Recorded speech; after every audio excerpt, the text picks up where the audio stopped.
nya o tla mpalla Malagase o tla mpalla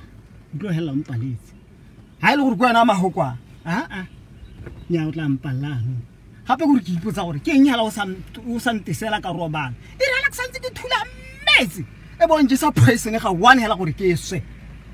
ke ra ka gore ke bona ete wena gona le sengwe ha gare ga ka le wena tota gona sengwe sa ene monna gone ana go mpolelo kana go ediwang ka bone ke berile kae ke berile kgakala go bo teneng ya tsa bong a ke go ena go wa tlantwa mona ke rile ke batla ntwa ga ke re ke batla Chespring a ke Chespring ke ntwa dumela ana ga ke ntwa dumela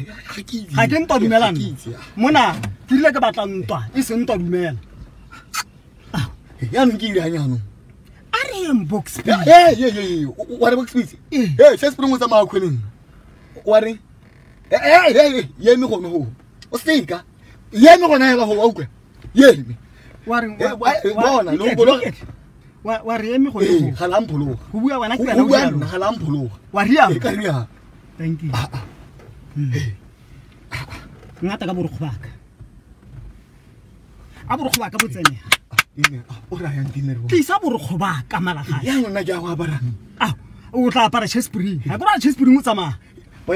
dinero mona we tla go go botse borgo wa ga mamu ya borgo ba ga go mpha borgo baka nya dinero bona bona e tata ke bona lo comrade a tsena gore nya ga nya Chespring go ra yena tla ba kwa tsaile kana dinero bona la kwa ya re ma tsenda tsamere re box kana go tsuri ke ngwana Malagase wena ga ke tsura ang gware mo re le mo ditontlo kwa ntlha re diana go ka ditontlo mo ntse tsore na le mosepele monna o ka ena comrade ano motho a tloga a tla isa comrade o dula gore o dula gore tse ba special bona ba ke speak ba ke speak ba ka speech e bi ke tlang bona hela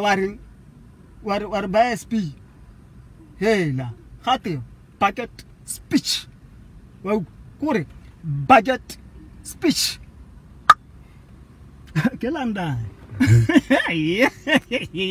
ya no o tlo go tle ba bucket speech Malagase we go kwa batho ba ga sisi boy bo Dr. Mathele